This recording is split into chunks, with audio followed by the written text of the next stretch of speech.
My guest, Shannon Tamme, is a professional home organizer. She is certified. She brings to her home organization a combination of psychology and sociology and productivity, which is an amazing combination. And she's been organizing professionally since 2009. She's here to talk about how to help us have harmony in our homes and also how we as entrepreneurs can have more productivity. So welcome, Shannon. It's good to see Thank you, you. Michelle. I'm so honored and I feel so great like being chosen to be part of this whole summit thing. So thank you so much. Oh, I'm so grateful to have someone to talk about this because this is a big thing for all of us. We're balancing, most of us work in our homes and balancing, the home life and the work life, and then like maintaining a level of productivity I know is on the table for nearly everyone listening. So thank you for bringing your Yes. expertise to that. So Yes. with that being said, like what are some of your favorite strategies? Yeah. So like if I came into someone's home and they said, like what are things that I can do to help keep order, or keep things in line instead of just trying to like scramble at the last minute, or a lot of times people can't find things. So they go out and buy more things that they couldn't find. So what is a way to kind of help with that, right? And the biggest one is just trying to establish a home for the items. So you want to have a place for everything because then you can, it'll just subconsciously and consciously be there when you go to look for it. And if you don't establish that home, it becomes something called clutter because everything that is clutter is just basically a decision that hasn't been made yet. So once you make that decision as to where that goes, then it's not laying around anymore. So it's just a delayed decision. So that's very like succinct. Like clutter is a decision that hasn't been made. Like I've never thought of it that way before. And it's so true. Like I just don't know where to put it. Right. Right. Yeah. So people will just set it down like, I'll get to that later. I don't know what I'm going to do with it yet. It's just a get to it later. And I will say 99% of the population and my clients have an issue with paper. And that is a huge one. So productivity with paper can take so long because it's one piece of paper and you still have to determine, am I keeping this? Am I not? Where am I going to go with it? Do I have to make a file? Do I, Yeah. And I know a lot of us are going towards like the paperless society, which is great because that will help with, the paper clutter, but there are still a lot of people that get mail and they just don't know how to process it or what to do with it, or how long to keep things. So I do have a document retention log, and you can find one out online too. You can go to, like type in document retention log from the IRS, and they'll tell you exactly how long to keep things, legally. And yeah, that is a huge one. So I just wanted to hit on that topic. Yeah, because it's like with bank statements and stuff like that, we don't know, like, do we keep it for 7 years or longer? And, and then I think a lot of people stall out at the how to rid themselves of this documentation that potentially has sensitive information on it. Like, Yes. And that's another thing, right? So they will hold on to it because they're like, well, I need to shred it. And then they have like just this little bitty shredder and they don't have time to shred, because that takes forever too, right? Yeah. So I try to find free shredding events or things that, that might pop up, hey, you can take a box to there or a bag or something and help eliminate that paper clutter. That's awesome. Yeah. I do know someone who is listening who has boxes of things to shred sometimes and has a hard time with the paper organization. So yeah. So when you do have that straight piece of paper, when you do have just like a couple of things, what do you do with them? Like, should you make a folder?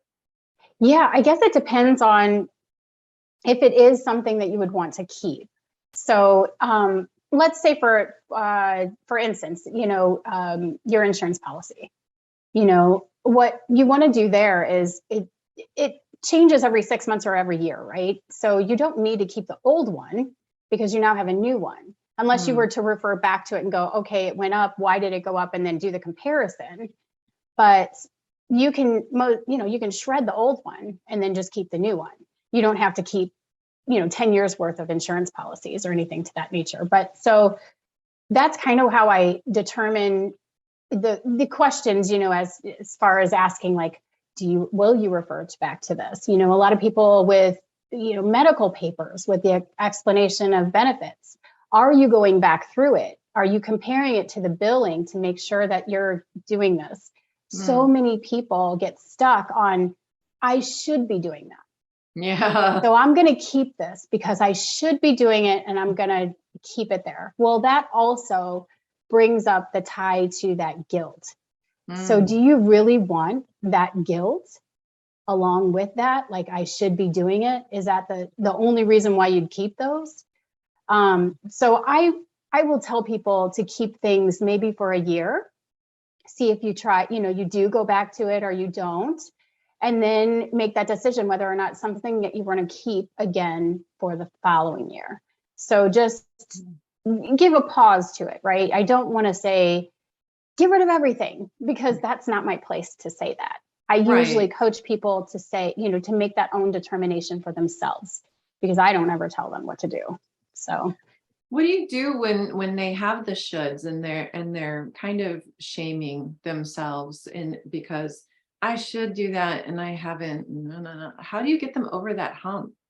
Yeah, I really try to focus on the uh, the internal struggle, right? So we all come down with that, like, internal struggle of whether or not what we're doing is the right thing. Nothing's the right thing. It's just your way of doing it, right? My way of doing things isn't necessarily going to be the same as anyone else's. It comes down to, like, that with home organization. The way that I organize, or the way that I keep my house is not necessarily a way that somebody else should keep their house. How I look for my, my pens and pencils. Do I need them away, or do I have to have them out? So everybody's different. And so I try to tell everybody to give themselves grace, because that is super important. We are all different. We all have our own little idiosyncrasies that make us who we are. And I just try to customize my organization, like an organizational system to them, whatever is going to work best for the person. And then they don't have to hopefully hold on to that guilt or those shoulds. It seems like there's like this thing of like self-acceptance and figuring out what works for you, and really like tapping into that and maximizing that. Yes, definitely. So, go ahead. No, it's fine. I was just gonna say, like, so, overall though, like looking in the grand scheme of an entrepreneur and in terms of self-care, what can folks do like today to help themselves take some small steps towards making it a workable, comfortable, inspiring environment for them? Yeah. Again, it's very interesting because some people, they love to have everything clear and have a clear space, right? So that any kind of physical clutter that's out will be a distraction. And then there's some that have piles everywhere and they are okay with that. It again is so custom to whomever that is.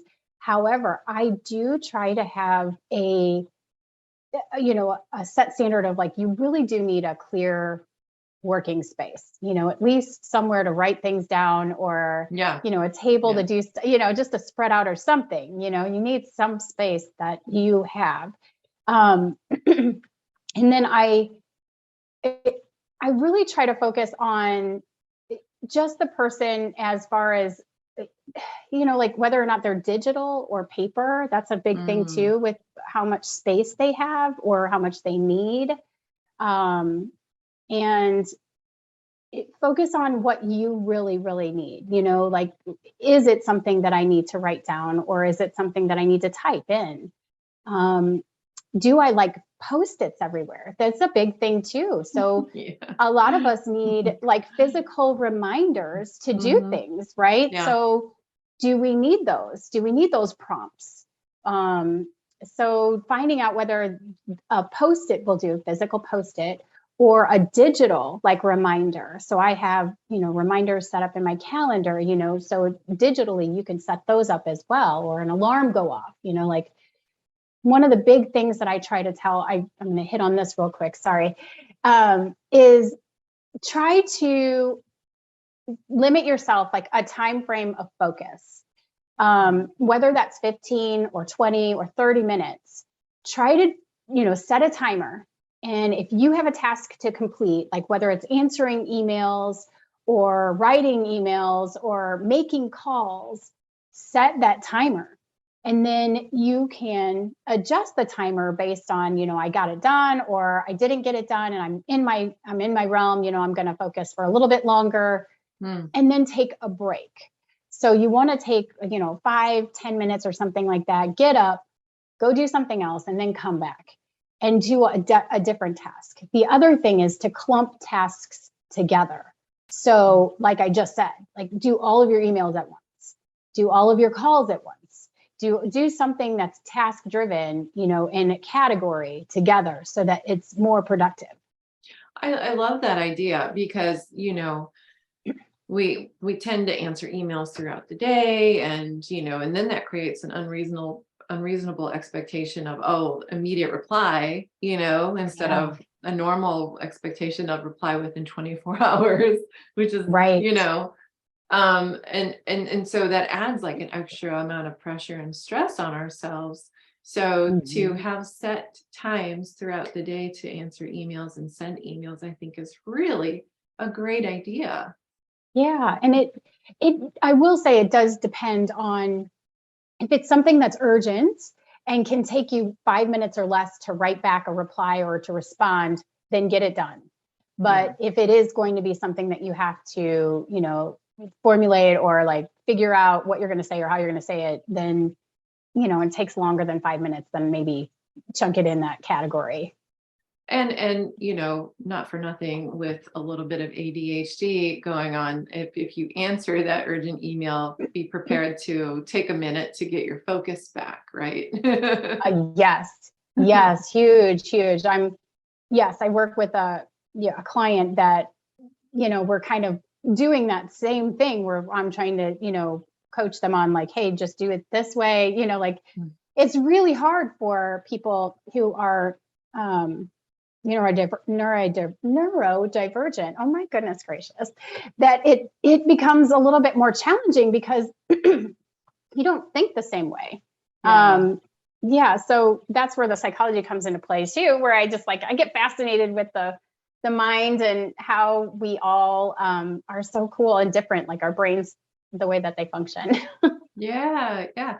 Well, I mean, I know for myself, like I kind of tend towards like all the above. Like I do digital stuff, but I also very much like to have, I prefer to have, I think, written stuff, but sometimes I need the digital reminders, and then it's remembering to add the paper stuff to the digital stuff to get the digital reminders. So it's like, but but yeah, I think that, like, what do you recommend, like, for people who are neurodiverse to get a little organized? Because I know that I tend to, and I know not all neurodiverse people work this way. I tend to kind of resist organization, but I actually feel a lot better and more focused and in a safer container when I am more organized. Yes, I think it's interesting because being neurodiverse, you're not necessarily in a container, right? Your brain is like in a million different places, right? But love structure because the structure is what gives that chaos, a little bit of peace, right? Yeah. So Some trying boundaries. to, yeah, Yeah. yeah. So trying Yeah. to create those, right? So, Mhm. um, I guess trying to keep yourself from doing I guess, like I said, like trying to keep yourself from multitasking, because Mm. multitasking is actually counterproductive. Like Mm. a lot of people back, 20 years ago, we were all doing our interviews. Like, I love to multitask. I'm a great multitasker. Well, now Right. it's coming to be that you're not really being as productive because you're not completing the things that you did before. Mm. So, it comes to a circle of like, I got 5 minutes done here and 5 minutes done there and 5 minutes done there. So again, going back to like categorizing what tasks need to be done to complete a project, or, Mm. if it's a small task, that's fine. But if it's a big project, like break it down into little pieces, and try to figure out how much needs to be done each day. Really difficult thing too, because neurodiverse people have an issue with time blindness. Mm. So that means that you're not really aware of time as it passes. And Interesting. it is very interesting, because you could say, oh, that's going to take me, some people say that's going to take me, oh, that'll take me like 10 minutes. I'll be Yeah. fine. It actually 3 hours later. yeah, exactly. Because you're just like, oh, I didn't realize that I was just going to get hyper Right. focused, Right. into this particular, it's just amazing. But that's where that timer comes into place. Mm. And what really helps a neurodiverse person is an analog clock, because then you can actually see time as it passes, because Ah. you can actually see the hours pass. And there is a product out there that I have recommended to friends and family and clients. It's called the Time Timer. And you can, at just timetimer.com, they have different products that have the clock, and you can buy them small or big or whatnot. But they have it just like an indicator, just a clock that has a timer on it for an hour, and a red like section, like area that decreases as the time goes out, so that you Oh, can actually see time as it passes. So that's a really interesting. huge thing for a lot of people, not even just like neurodiverse, but people in general just really don't pay attention to time. And time's such a wild concept, right? So Yeah. Yeah. it's just like, okay, I don't know how long that's going to take. And then trying to also gauge that afterwards, like, oh, that took me 20 minutes opposed to 5. So Yeah. then going, okay, I know from now on that I need to dedicate 20 minutes to this particular task, or something to that effect, until you get that task more I guess comfortable with that task or whatnot. If it's a new task, then Gotcha. it might take longer the next time. So So yeah, just really kind of notice and gauge for future reference how long those things are going to take you. And if you haven't, then give yourself enough time instead of 10 minutes. Maybe budget some extra time in there. Yeah. yes, and I that's love that. again where like that timer, like kind of checking in, like, oh, this is taking me longer. So then and then knowing going forward, this is really what it takes me. I'll have to like put that into my calendar. Time blocking is a huge thing. Not a lot of neurodiverse people love time blocking, and not even people in general. Like, it's like, I'm going to do this time block here, but then what's great about that is that it gives you that section of time that you can move around, right, in your calendar or whatnot. That's Hmm. awesome. Neurodiverse people are driven by emotion. So if it is not urgent, or it's not something that you really love to do, you're most likely going to put that off. You're most likely going to move that around your calendar. So you really Yeah. either have to have that person or somebody to be accountable to, which Mm. is a huge thing, or to just really have that drive to get it done. Or the other thing is to try to shift your mindset towards it so that it does become something that you love or you like. So, I mean, not that you're going to love everything, but right.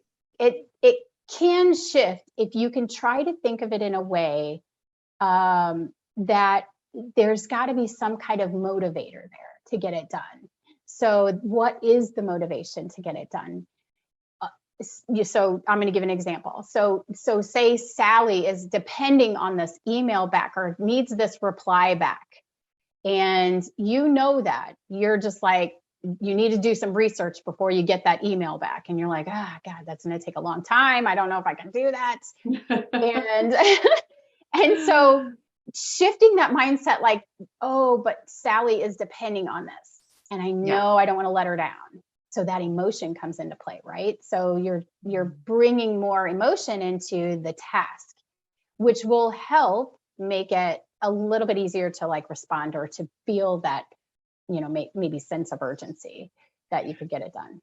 So tapping into like some kind of emotional quality, whether it be relief that the task is done and we don't have to think about it anymore, or someone depending on us, like in your example. So finding that inner emotion that we can tap into. That's a great idea. Yeah. And there's also like a sense of reward afterwards. If you completed a task that you really didn't like to do, you could, you know, I love chocolate breaks. So yeah, right. Yeah. Who doesn't?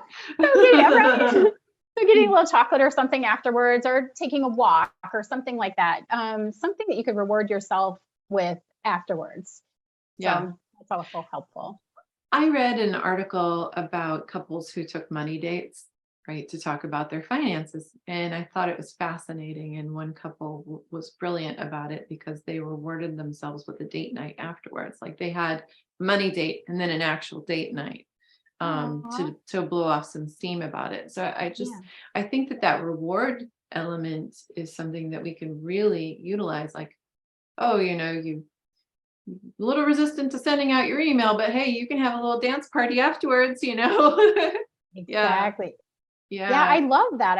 I've not heard of that. I have helped in my past, I've helped people with like kind of like financial coaching, you know, like what do we have in your budget? You know, like let's make a budget. Do you have a budget? Do you, right. You know, so, and then the couples, it could be a very difficult conversation if you don't have the same mindset. You know, one might be a spender, and one might be a saver, and then you have difficulties, right?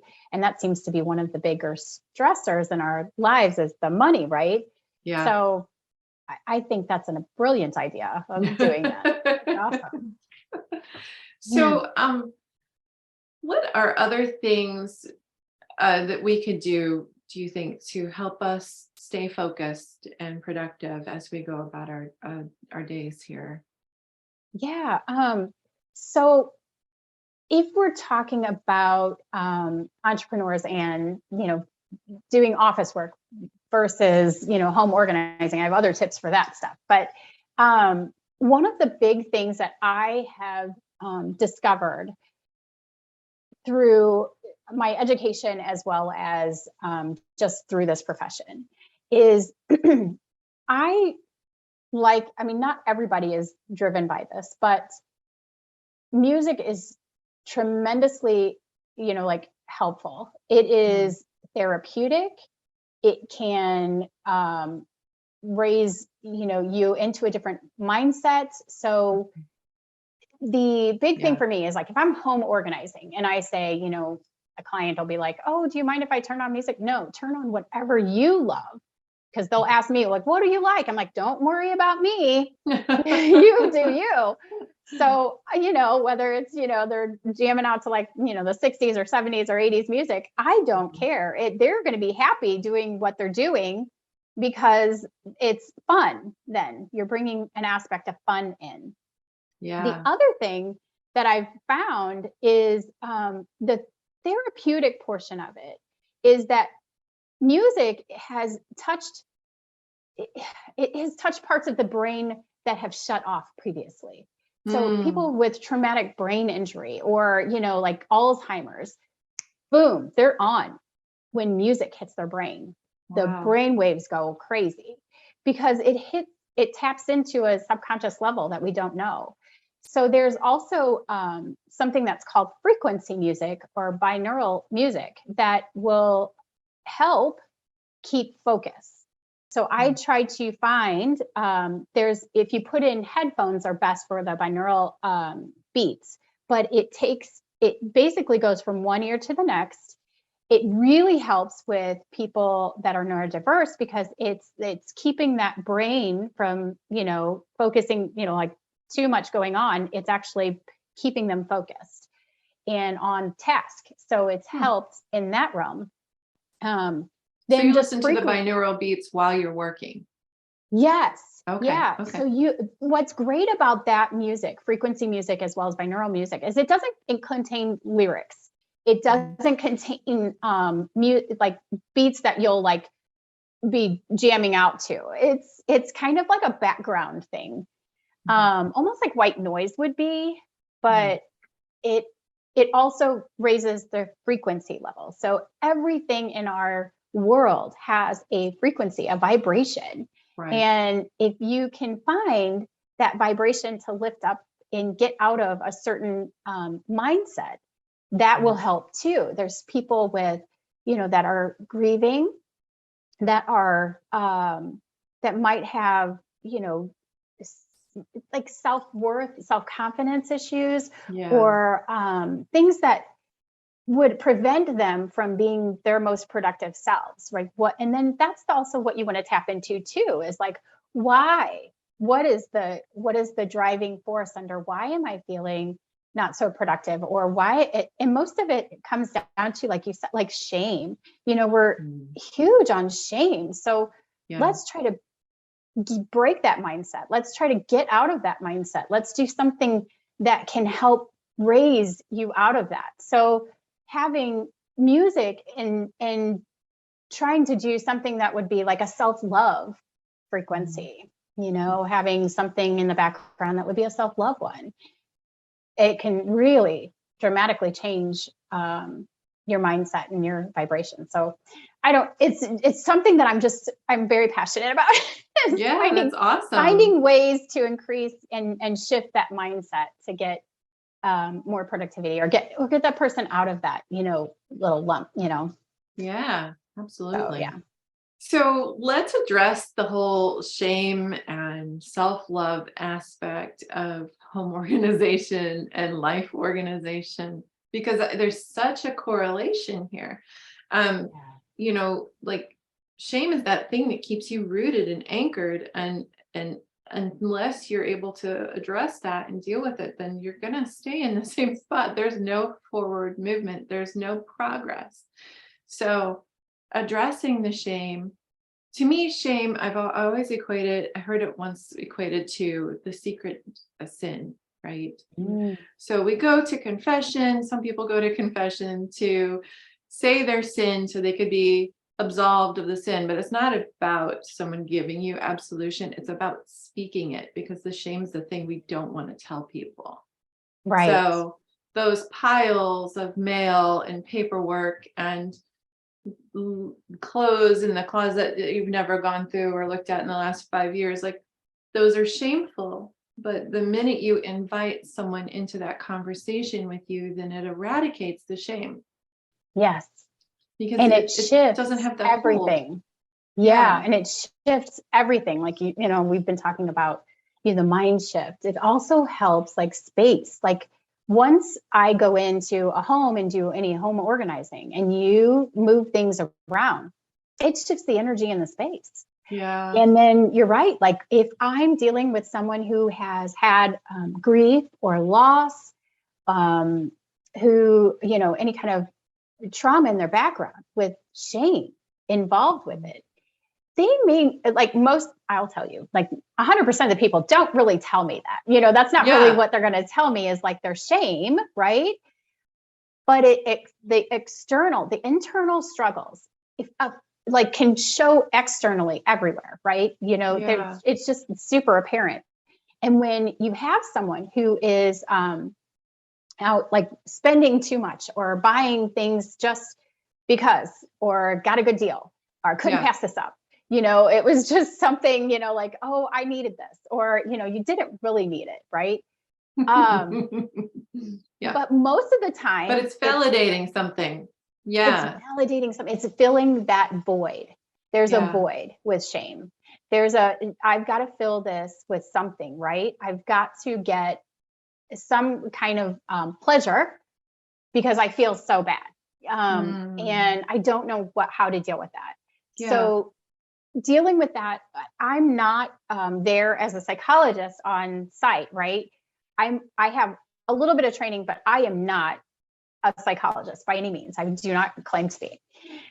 I can merely try to coach and find out, ways to shift that mindset, right? To get things to not feel so shameful. Like, okay, well, what are you really trying to accomplish? What do you really want out of life? Do we need to build a vision board? Do we need to build some kind of way for you to think about this in a different manner?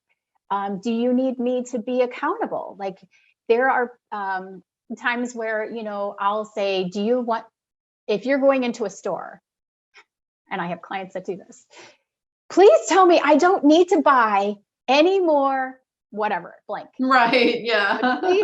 Please be there to tell me I don't need any more of these. I'm like, okay. So having that person to be accountable, like, it's funny because I've actually had clients say to me, I always think, what would Shannon do? I love getting into people's heads like that. Oh, that's so interesting. So it's really very cool. Yeah. Because, then you're really trying to put that awareness around it, right? That's the huge part, is just building awareness around it, getting into it. And whether or not you dive into it internally to do the work to get through that shame is one thing. Not everybody's on that journey. It is a hard journey, but it is rewarding. It's very but rewarding. It's very. Yeah. But there are ways to get, through that lightly, without really diving deep. So, I mean, even just clearing the piles will help eradicate some of the shame. And then you could go back and kind of address some of the underlying emotions that caused the piles to begin with. Yes. And what's so cool about that is that I have used this analogy where I compare, organizing or like doing what I'm doing to a parfait.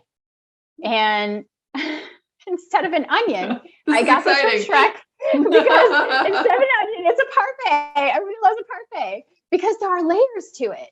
I tell clients that all the time. We're going to just deal with the first layer. Like, you wanted me to come in and do your pantry, right? There are years worth of, canned goods that you don't need anymore, or things like that, right? We're going to clear that out. We're going to get all that clear.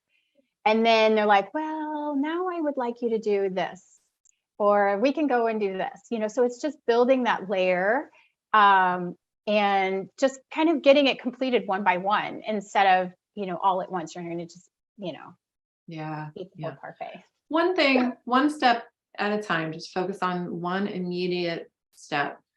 Right. But I love how this is just the step thing is reminding me of something you said at the very beginning of, like, you look at the big picture or the vision board or whatever the big picture task is, and break it down into little tasks and kind of like reverse engineer it and just do one little task, and the sense of accomplishment behind that. So the whole house is a wreck, but start with one room, and then start with one aspect of the room, and what do you need to do that aspect? Yes. And also, if you're talking about home organizing, excuse me, one of my tips that I tell people is, if you're in that room, you're doing that room, I like to first off go in a clockwise motion, like figuring out what needs to go and what needs to stay and all of that. If an item goes into another room, don't go into that room.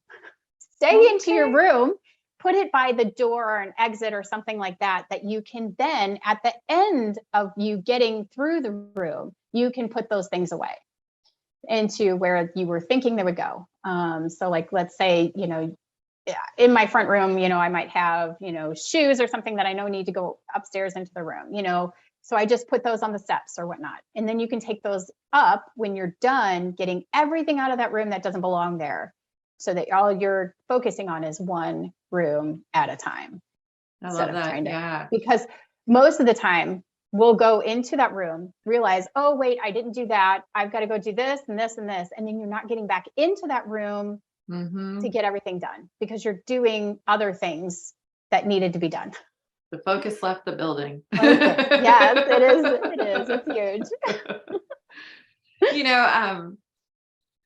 When you were talking about music, I know that there's a specific kind of music that I listen to when I'm trying to focus. And for me, as part of my neurodiversity, I find that having like that one sensory thing just taken care of, so I'm not really listening to what else is going on around me, like it's kind of like wearing a hood almost, to have that sensory coming in, and just taken care of. It's like, oh well, my ears are just they're not having to focus, they're just there, they're just like listening in, like just in passing, but that gives focus for the rest of me. So yeah, it's really interesting how like things like that can really come into play. Like I know some neurodiverse people have like these little like cubicle things they set up on their desks to eliminate visual distractions. And I know so sometimes that also would help. plays into our strengths of how we learn best, right? So some of us are auditory. Some of us are, like we have to have like no distraction or nothing visual, so we know that we can't do that. So that also takes awareness, right? Like how do you best see things? And it's very interesting to me because most neurodiverse people they want everything put away. They don't want to see it, but they need to see it because they won't remember it's there. Yes. So you're like, well, so you have to almost come with a compromise of, let's try to make it more attractive, that it's still there so you see it, but it's not like clutter, like visual. It's got to be pretty and inspiring, but still there so I don't forget it exists. Right. And I love that you brought that sensory thing in, because that is super huge. Whether we like those fidget things are really big, right? So something sensory to touch every now and then, or to feel pressure, like the weighted blankets or something like that, to kind of have those along with it is helpful to keep you grounded. It's a big thing to keep you grounded so that you can focus. Interesting. Oh, well, we've covered a lot of territory, and it seems like there's still a ton more we could talk about. Oh my gosh, that's right. It's like we tipped the iceberg. Yeah. So, as someone who does business in their home, and just I love how you're like, block the time. I've heard that before. I think that's a great idea. What I know for me is when my brain is full, then my emotional threshold also is full, right? So I have less tolerance for anything that could be positively or negatively stressful. So for me, it's important to brain dump after that block time.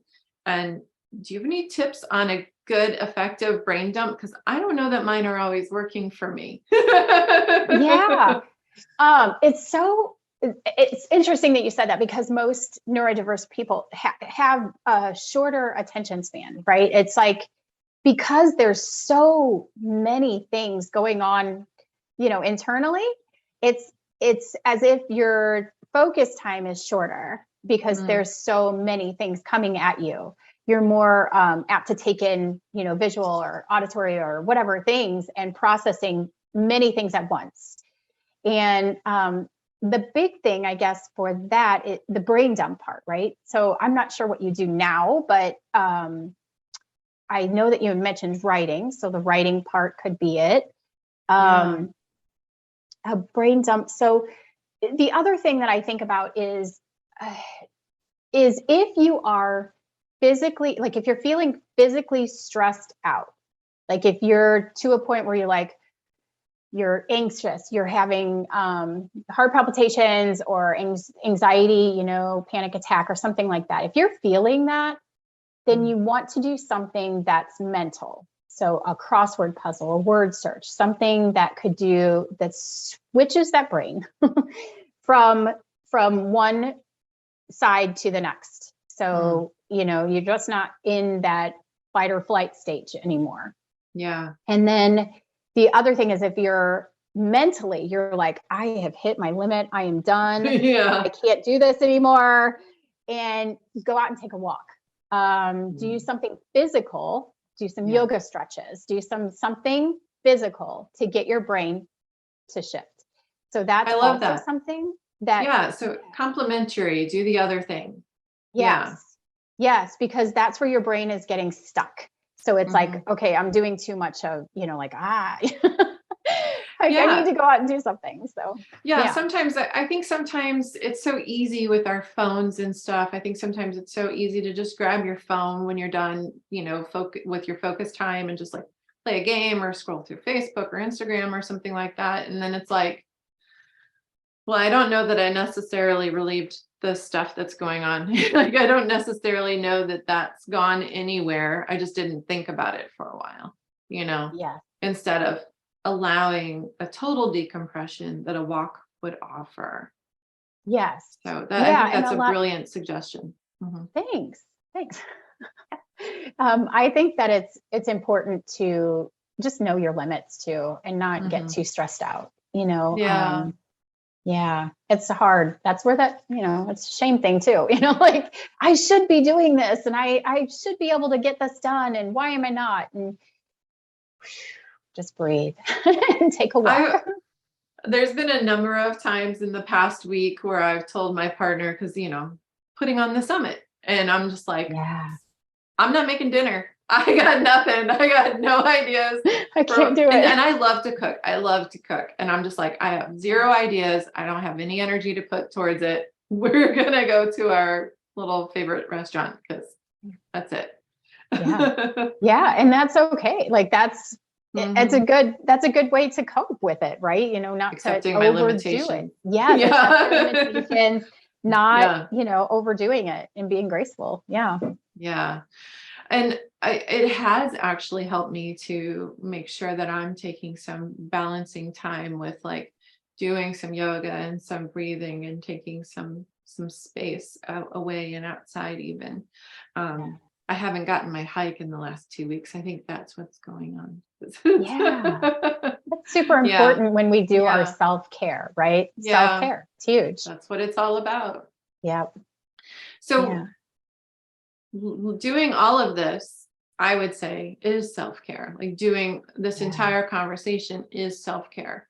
So looking at home and office organization and life organization, like how else would that be self-care, do you think? Like what other advice do you have for people to truly take care of themselves through this modality?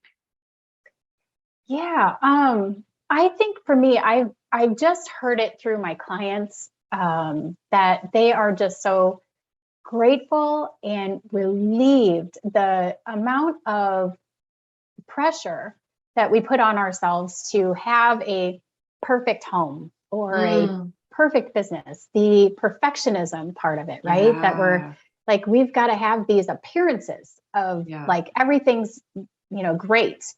And just the relief of getting through the stuff and knowing that you accomplished that, or that you're working towards it. Like, we might not be done with a project, but the first day that I'm there, they're like, I feel so much better, bringing a number one, like bringing awareness to it, taking action, and then like the rewarding part of it, like, oh my gosh, I did that, and then feeling accomplishment. And that just it speaks volumes. speaks Yeah. volumes.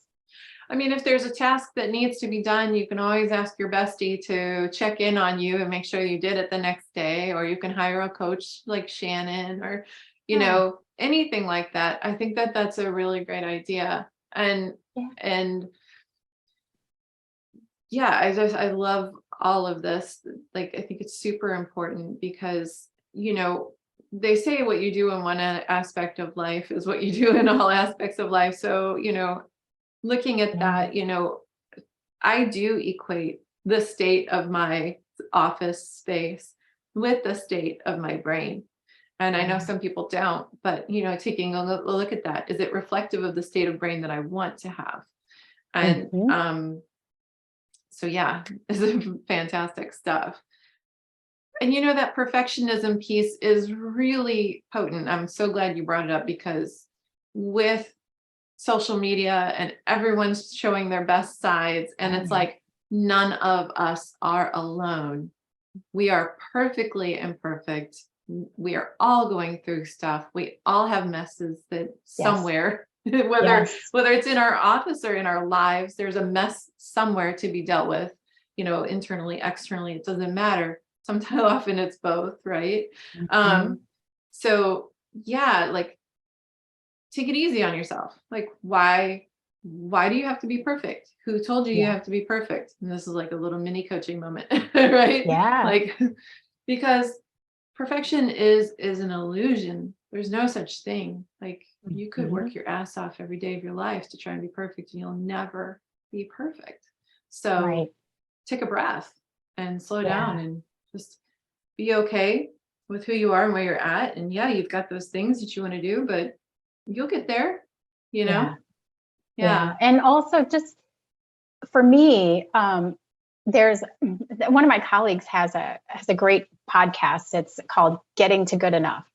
And that's the Mm, thing. That's what we yeah. want. We just want to be good enough, like, and that Yeah. is such an internal, again, struggle, right? You just kind of want to make sure that you're aligning your, values and things to what you feel is perfect. People will ask me all the time when I go into their houses, I bet your house looks perfect. No, It's good I enough. have a 9-year-old child and my house is Right. not perfect, Right. It's fine though. It works for me. Whatever, and I tell people that all the time. Whatever is going to work for you. I don't have any, like, I'm just there to support you. I Yeah. am just here to support you. So No no judgment. judgment. Yeah, Mhm. whatever needs to be done. If you feel like it's causing some kind of chaos or distress in your life, having, the clutter or having too many papers or whatever it is, I'm here to support you. So I just try to do that and then try to build in that, self-acceptance of like, hey, I'm not going to be perfect. It's okay. Or to Yeah. like just say to yourself a mantra of like, I'm perfectly imperfect. Or, Yeah. because we're all perfect in our own ways. If we could just shift our mindset to think that about ourselves, that would be huge, Yeah. just getting rid of that Yeah. I like to perfectionism. say I'm good enough, because I think the word enough Mhm. sometimes satisfies that question mark in our brains. Yeah. Am I enough? Is it enough? Am I Yes. am I doing enough? Yes. So Yeah. good enough. I think that feels good and resonant to me. Yeah. But the perfectly imperfect thing works for people too, and that's worked for me in the past. Yeah. Yeah. Yeah. And just, I know there's another saying and it was there, but then it escapes me. But yeah, just getting to like good enough, like feeling good about what you just did, like, or what the way that you're living your life, it's Yeah. just, it's huge.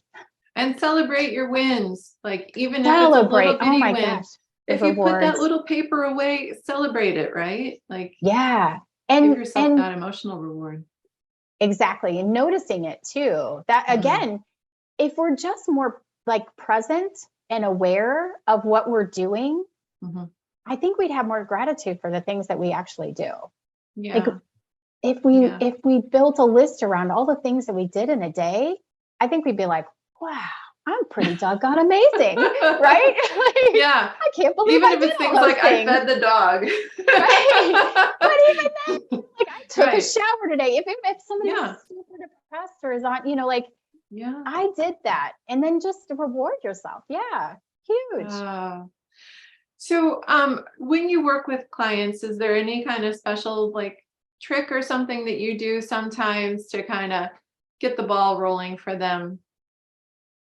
That's I don't know. I just so how I work is I usually do an intake call and kind of get an idea of what they need, feel out, you know, whether or not I'm the right person for them, because again, Mm. it is such a personal journey Yeah. that you really want to make the right match with personality. And if I have the skill set that they seek or need at that point in their life, Mhm. I try to take that in.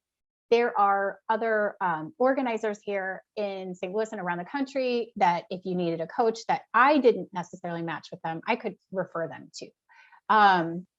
Or organizing, you know, being part of NAPO, the National Association of Productivity and Organizing Professionals. There's a St. Louis chapter here, as well as a national and international Oh, clients, you wow. know, our colleagues. So I have a plethora of people that I could refer to, but I usually try to get that intake call first, find out if I'm the right person, find out what they need, find out if they're ready. That's the huge one. People might Yeah. think they're ready, but they're not really, really ready. So it will, so that's really a big thing too, is just figuring out, are you really ready for all of this? And then having a first session, whether it's home organizing or office or productivity or whatnot, having the first session. I try to do it in person. But again, if they're not here locally, then it is online. But just having like an hour or two of productivity time coaching is good. I don't try to go too longer than that, because again, everybody starts to shut down. Well, it seems like it could be a very, like we talked about the shame Yeah. aspect and stuff. It seems like it could be a very emotional process. So I would imagine if they did tackle a big task like that, that had a lot of emotion attached to it, that you would only want to do bits and pieces of that at a time. Yes, and we can only take in and process things in a certain amount of time. Also developing new strategies and new habits Mm. can be challenging, trying to figure them out. Like, what exactly do you need? I can give you 50 strategies or 50 different ones, but there's really only, maybe one or two that are going to work for you, right? What It's are interesting. those? Like there's Yeah. so many different strategies. So Yeah. yeah, and trying I to wanted customize to it. ask Yeah. that. So do you find that when you help people empty things, right, get rid of stuff, Mhm. do you find that they're replacing it with something else that's maybe not the stuff, but like maybe an emotional quality or um but here's why I ask, because I Yeah. have a belief that I've figured this out from my own life. This is what's worked for me. If I try and let something go, I leave a void in my life, and that void gets filled in by something, whether it's intentional or it's not intentional. And I Mhm. want to be intentional about what's filling that void, because otherwise it might be more junk that I need to clear. Does that make sense? Total sense to me. Yes. That is again where you really want to dive, like if you're ready and you really want to dive deep as far as what is that void about? Mm. Why do I feel that void? Why am I there? Hmm. I feel like that is going to answer all of those questions, because you're right. We will, as humans, continue to try to seek out some way to fill that void of whatever it is that we're lacking. And a lot of times it's just trying to build in more I use that word, but awareness, but more also love Yeah. for your inner child. Yeah. Because it's usually the inner child that's reaching out and trying to grab whatever it is that it was lacking whenever you were a kid. So trying to figure out, like, I was never given gifts. So that's why I'm out buying, I was never given this, So have one of my friends said she has a day, a month or something that she has for her inner child. And she has one day where she goes around and she does whatever her inner child tells her to do. I know that might be a little woo woo for everybody, but it's cool because then you can go, I really want that popsicle, or I really want this, or what, and you can just have your inner child day, Well, I mean, if you get rid of that pile, or that mess that's been holding you back, that could be a way of filling that back in with something that feels good and right and loving and nurturing. Yeah. I mean, even if you're throwing away your old bank statements after a little while, then like you can still like, oh, I feel more peace, or I have more room for love. Just having that intention behind what's there to fill the place. Yeah, I think so. And also just with that, it's so interesting. I'm sorry, I'm stopping because I'm like, the physical space will change. Your internal space will change. And you'll notice that. You'll feel it right away when you get out of stuff, when you give those, I've like 50 bags of clothing away, and you're like, wow, I really feel so much better. I can find what I can find. I love the things in my closet now. I love to go in and look at the space, and it's beautiful and it makes me feel happy, right? That, and then holding on to that happy feeling. Like we said before, like rewarding yourself for doing such a thing. Like, that was amazing. How are you going to reward yourself? How do you like to, what do you love to do? Try to figure that out. What do you really love to do? Do you need to go out and take a hike? Let's, schedule that. Like, get that reward done, like that is huge, just being able to, like be one with the room, and just like, maybe you just want to do like snow angels in your closet. I don't know, but just like to feel like, hey, I did this, and I love pat yourself on the back. You said it's woo, and it's kind of woo, but it's also really cool to like take that time to nurture that inner child, because you're right. It's our inner children that have been kind of stuck in the subconscious, and they're running the show, and they're like, I'm not good enough. I'm not lovable, blah, blah, blah, and so validating them in that you are good enough, you are lovable, you deserve that, popsicle, you deserve to go swing on the swing set, you deserve to, do whatever you want. I love that. If it's nourishing for you, who cares? If you want to wear a costume, why not? One Christmas one Christmas I dressed up as an elf, and I literally went into a mall and handed out mini candy canes because it felt good. Just because. Celebrate life as it is, why? Like, not everything has to be so serious all the time. It really doesn't, because then you're just like, it becomes, I don't know, it becomes less enjoyable whenever you're serious about it, and you just want to bring love and, cheer. Right. Being an elf, especially, being an elf, handing out candy canes. I mean, and especially when you're the type of person who has a history of taking yourself too seriously, who has a history of like looking at the negative, and has a history of feeling the shame and all of that stuff. Like, if you can bring that peace and that levity and that joy and that fun, why not? How would that make it so much better? And then also, it's very interesting because some people might stop and go, oh, what will people think? And then you have to go, what does it matter what everybody else thinks? You have to kind of get that question in there too. Like, just worry about what you want to do. Don't think about what don't mind their business. You've got your own business, you know? But yeah. The resonant theme is you have to live your life for you. Yeah. And you have to like the life that you're living for you. Yeah. And you got to figure out, like, that equation as far as like letting other people influence you or not. Is it a positive or negative? Is it expansive or restrictive? Yeah. Yeah. Love it. Yeah. Huge. Shannon, this was such a great talk. I appreciate you so much. Oh my gosh, this was so fun. It was so Good. fun. So Good. thank you so much. Thank you. Thanks for sharing your expertise, and we look forward to hearing more from you. Sounds good.